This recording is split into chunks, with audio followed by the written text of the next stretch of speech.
Muito bom dia, doutor Fernando Gomes, tudo bem? Bom dia, Elisa, tudo bem, tudo ótimo. Desejo um ótimo dia para todos vocês. Quer participar da nossa conversa? Hashtag correspondente médico, faça sua publicação, marque a hashtag que eu já vejo aqui no mesmo instante. O nosso primeiro assunto de hoje é sobre um item que faz parte da mesa do brasileiro. É uma tradição praticamente para o brasileiro, que é o arroz. O governo autorizou a isenção da tarifa para importar arroz até o fim do ano.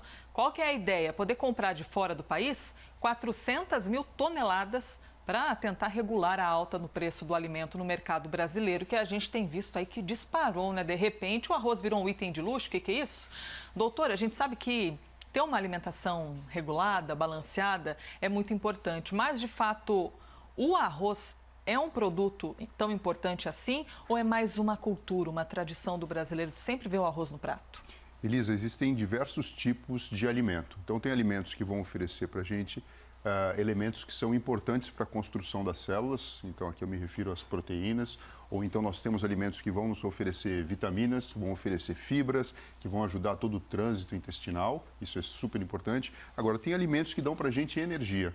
E o arroz é um exemplo desse alimento que oferece uma carga de carboidrato que é fundamental para que todas as células do corpo funcionem. Porque junto com a respiração, então eu digo o oxigênio que você pega da atmosfera e a glicose que você consegue extrair do carboidrato, você faz com que a célula possa respirar, que a energia exista e por isso então a gente tem a vida se manifestando através da saúde de todos os nossos tecidos e órgãos. Então, o arroz nos traz energia. Essa é a principal função desse carboidrato? Exatamente. Agora, é lógico, se você faz a ingestão de arroz integral, com casca, ele traz, além da energia, inúmeros elementos, e aqui eu falo de vitaminas e de pequenas substâncias, que fazem bem para a saúde e ajudam toda a regulação do organismo também. Agora, como a gente sabe que a maior parte do consumo é desse arroz branquinho, descascado, é super importante, junto com a sua alimentação, sempre colocar verduras e legumes que vão oferecer vitaminas, sais minerais e elementos que são importantes para a nossa saúde também. É o tal do pratão colorido, que aí a gente vai ter mais saúde. Isso, aquele prato bonito, aquele prato que você já começa comendo com os olhos, independente do cheiro da comida. E até uma curiosidade que a gente traz aqui para a nossa conversa é que o arroz é o terceiro alimento mais cultivado em todo o planeta. Só fica atrás do trigo e do milho. Aí, doutor, eu te pergunto, tem gente que às vezes está conectado com uma dieta, né, emagrecer, não só por emagrecer, mas uma reeducação alimentar. E acaba olhando o arroz, às vezes, como um inimigo. O arroz engorda, afinal de contas? Olha, tudo existe uma medida certa nessa vida, inclusive para a nossa alimentação.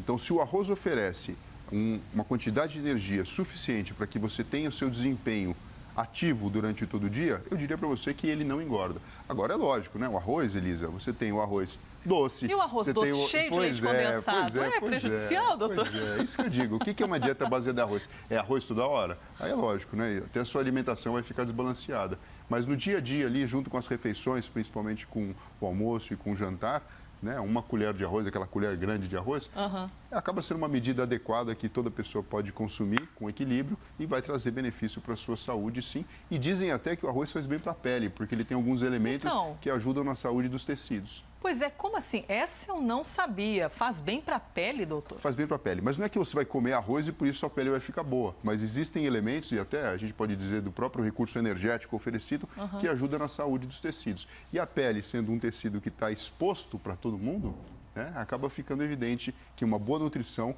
reflete aí um bom aspecto físico. Interessante. Eu falei aqui arroz doce, mas tem gente que chama de arroz de leite também, dependendo da região do Brasil. Não, aqueles com canela, com cravo, não é isso? Maravilhoso, assim, né? Gostoso. Aí é um problema danado, hein? Cheio de açúcar, mas é bom demais. Tem muita gente que gosta. Mas por falar em má alimentação, já que a gente está falando inclusive sobre isso, sobre os excessos, a obesidade é um dos fatores que traz mais riscos para desenvolver o quadro grave da Covid-19, isso segundo uma pesquisa da Universidade de São Paulo, a USP. No Brasil, veja só, quase 60% das pessoas estão com sobrepeso, de acordo com dados do Ministério da Saúde. Então, doutor, quais perigos são trazidos pela obesidade, principalmente nesse momento de pandemia que a gente está vivendo? Bom, Elisa, a gente sabe que geralmente a obesidade ela vem junto com, por exemplo, o sedentarismo, que é o fato do indivíduo não utilizar o corpo físico tanto quanto deveria ou poderia. Mas nós sabemos que a obesidade em si, ela traz fator de risco para problemas cardiovasculares. Então, aqui eu digo para você, infarto do miocárdio, acidente vascular encefálico, outras doenças como, por exemplo, câncer, como, por exemplo, pressão alta. Então, controlar o peso, isso não é só baseado no índice de massa corpórea, mas no próprio padrão biológico do corpo físico da pessoa, é algo importante porque faz, sim, você ter uma vida mais saudável. E nós sabemos, quando as tábuas foram avaliadas, tábuas de dados, né, em todo o mundo em relação ao coronavírus, que o fator de risco independente mais forte, e existem inúmeros trabalhos mostrando isso, é a obesidade, para a manifestação clínica do coronavírus de uma forma mais grave.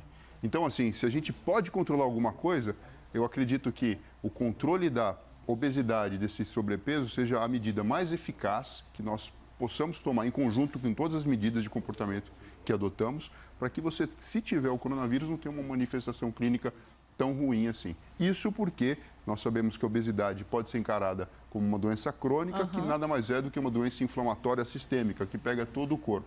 E provavelmente é até mesmo no tecido adiposo, onde o vírus ele pode ficar mais tempo armazenado, com mais dificuldade de ser eliminado, deixando então o paciente numa situação ainda mais vulnerável. Você tem alguma dúvida a respeito deste assunto? Quer mandar a sua questão, a sua pergunta?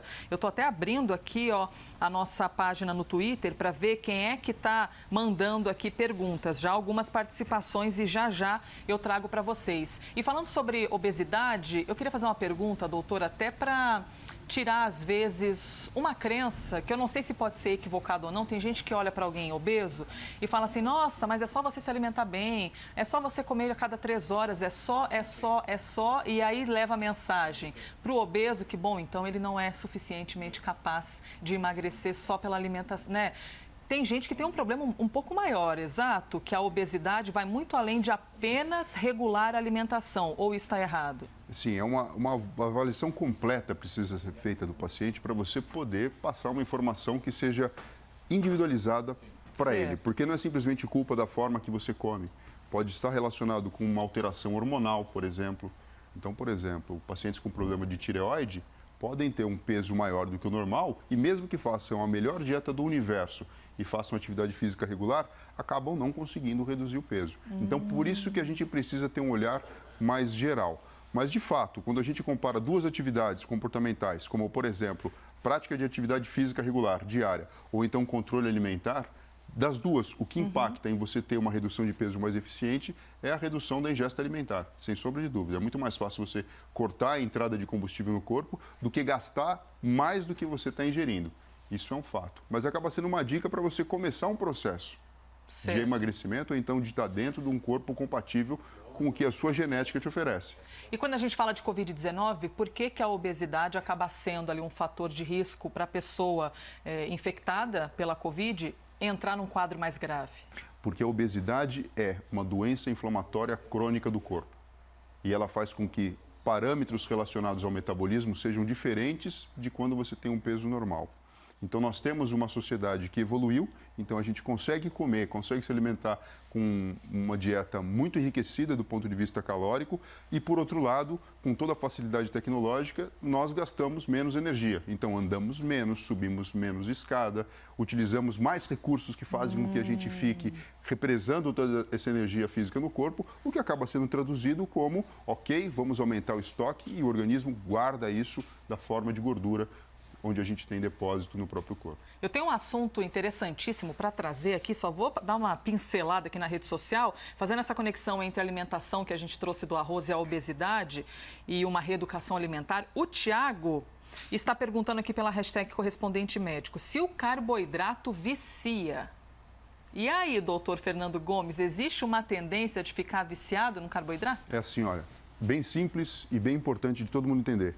O cérebro é um órgão extremamente importante que gasta muita energia para funcionar bem. Então, assim, se ele já sabe, imagina, é o gestor de tudo, se ele já sabe disso, que ele é um órgão gastão, tudo que significar entrada de energia, ele vai gostar.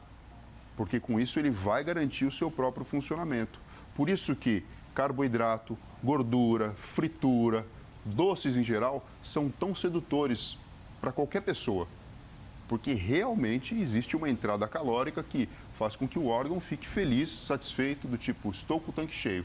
E aí a gente acaba jogando com isso, né? Animais racionais que somos, entendemos que, ok, o benefício é grande do ponto de vista de prazer e satisfação do corpo físico. Por outro lado, eu trago com isso um risco adicional de provocar doenças a longo prazo pelo excesso de peso evitável. É que nem abastecer o carro, né? Você para ali e pensa, vou colocar esse combustível mais ou menos ou vou colocar um combustível melhor para dentro, né? Aí tem de ir no desafio com o cérebro ali, que está sempre se seduzindo com essas alimentações que não trazem lá tanta saúde. Muito bem, agora sim, próximo tema com uma notícia, no mínimo, curiosa, que chamou a atenção e que eu vou te contar, tem sido uma das mais clicadas no site da CNN. Que notícia é essa? É que as autoridades médicas do Canadá sugeriram que as pessoas usem máscara durante o ato sexual neste período de pandemia.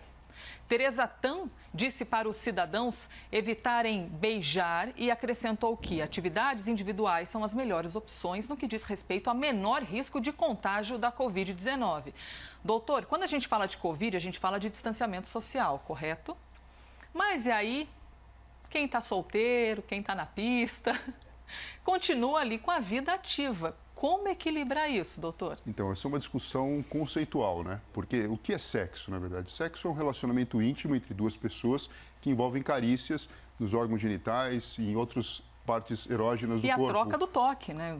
Exato. Proximidade. Então, assim, ok, até acho interessante essa orientação aí de colocar máscara para fazer sexo, mas não parece muito compatível com o conceito do que é sexo. Então, eu acho que assim, a gente tem que ser maduro nesse momento e, sem sombra de dúvida, toda essa pandemia influenciou. Casais que já estavam formados e coabitando tiveram a oportunidade de desfrutar mais tempo junto. Então, a gente sabe que aumentou o número de divórcios nesse período, aumentou também o número de pessoas que estavam ali mais ou menos no relacionamento e ficaram muito bem. Agora, quem não está dentro de um relacionamento estável e, na verdade, se apaixonou por alguém, teve o desafio aí pela frente de ser encarado. Porque como vai fazer? Porque o distanciamento social faz com que as pessoas não se relacionem. E a gente sabe que simplesmente colocar uma máscara durante um ato sexual de intimidade, isso aí não seria capaz de prevenir a transmissão do coronavírus. Então, acho que assim, a decisão tem que ser anterior. Você decidiu seguir à frente com aquela pessoa, faz sentido, então talvez fazer um teste, cada um deles, e enfim, e desfrutar uma vida em conjunto. Porque o caminho do meio é diferente, por exemplo, quando a gente faz uma comparação do que a gente está vivendo hoje com o coronavírus com HIV e com a AIDS, que você coloca um preservativo e está tudo ok, está tudo protegido, porque a transmissão acaba sendo realmente sexual. Aqui o que a gente está falando é algo muito mais difícil, que é o contato físico, de você estar num ambiente, você respirar perto de uma pessoa. Aí você fala para mim, vamos pedir então para o parceiro para evitar tossir ou espirrar. Ótimo, incrível, acho perfeito falar isso. Perfeito. Agora sim, tanto a tosse como o espirro são reflexos. Você não consegue controlar um reflexo. É um reflexo neurológico. Se você tem ali um agente atrapalhando de alguma forma as suas cavidades nasais, você vai espirrar. E se for alguma coisa dentro dos brônquios, da traqueia, dos pulmões, você vai tossir. Então é difícil você falar, controle isso e faça sexo e seja feliz. Não dá para fazer tudo isso ao mesmo tempo. E se a gente imaginar assim, a Covid-19 aparecendo no planeta lá na década de 50, de 60, com um namoro nos portões, pela janela à distância, sentando no sofá, até que seria uma regrinha mais bem adaptável. Mas, assim, em 2020, tem lá uma complexidade, né, doutor? O pessoal não deixou de ir lá para os aplicativos de romance, eu acho que não, Tinder da vida, depois que a pandemia chegou. Sim, mas lógico, com maturidade, né, entendendo tudo isso que a gente está falando, porque aqui, nessa situação, a promiscuidade ela acaba sendo muito mais vista de uma forma da proximidade física. Sim. Então, assim, acaba sendo mais desafiador. Agora, tem um lado positivo nisso tudo, né? Porque a gente acaba avaliando os relacionamentos de uma forma diferente, né? Porque Será que faz vale a gente pensar sobre isso. Exato. Será que vale a pena me expor desse jeito? É tipo isso? É tipo isso. Muito bem, E segurança durante a quarentena é algo que muita gente quer, mas por meio de uma relação sexual, como manter-se seguro? Então, na verdade, isso varia de pessoa para pessoa. Tem gente que diz que está em casa, que está sozinho, mas tem gente que diz que não tem jeito, enfim, acaba se expondo. A gente tem mais um tema aqui para a nossa conversa. O Laboratório Diagnóstico da América, a DASA, anunciou um acordo para conduzir estudos no Brasil das fases 2 e 3 de uma vacina contra a Covid-19 que está sendo desenvolvida pela COVAX. Além disso, a empresa brasileira vai doar 15 milhões ao desenvolvimento da imunização. A expectativa é que 3 mil voluntários participem dos testes. Doutor, qual que é a vantagem de nós termos mais uma opção, mais uma vacina nesse processo de desenvolvimento, não só para o Brasil, mas para o mundo, né? Existe uma necessidade grande que a gente está vivendo hoje em dia de se fortalecer o sistema imunológico de todas as pessoas. Quando a gente tem uma opção a mais, e a gente fica muito feliz quando existem estudos, né, que a gente fala, né, com pé e cabeça, extremamente sérios, como por exemplo esse que está sendo mostrado, porque traz para a gente informações importantes e métodos importantes para a gente fazer o controle da própria pandemia. Então, acho que assim, é um motivo da gente ficar feliz, ficar confiante e ficar positivo, porque isso é bom, tanto para o nosso país como para todo mundo. E quando a gente fala de vacina, tem uma pergunta que costuma chegar, não foi o caso desse momento, mas eu vejo muito chegar até pela nossa hashtag.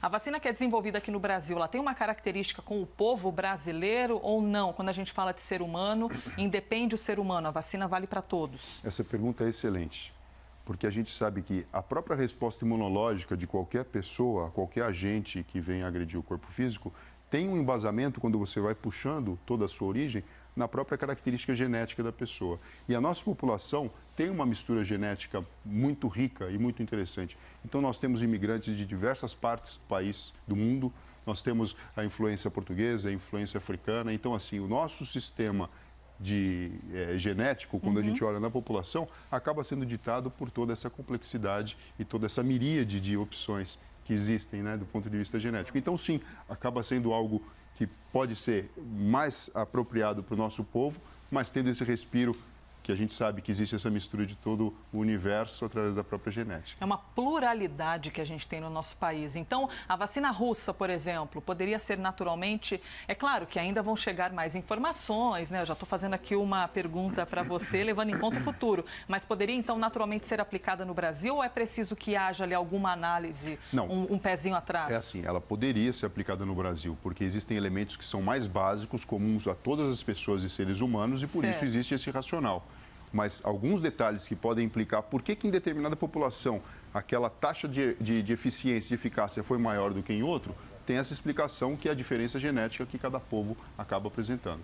Muito bem. Para encerrar uma participação aqui, hashtag correspondente médico, Hudson Ribeiro perguntou: não sou obeso, mas tenho as triglicerídeos. Sabe o que eu falei? Triglicérides, é isso aí. Triglicérides bem elevadas. Isso é um fator de risco, doutor? Acaba sendo, na verdade, um fator de risco, apontando que cuidado com a alimentação e com a prática de atividade física regular devem fazer parte do dia a dia do nosso telespectador. Boa, respondido então para o Hudson Alves Ribeiro. Obrigada pela sua participação, Hudson, e a todos vocês que mandaram pela hashtag correspondente médico. Muita saúde para todos nós, doutor. É isso aí, Elisa. Um ótimo dia para você, para vocês aí de casa e para você também, Rafael Colombo. Obrigado, doutor.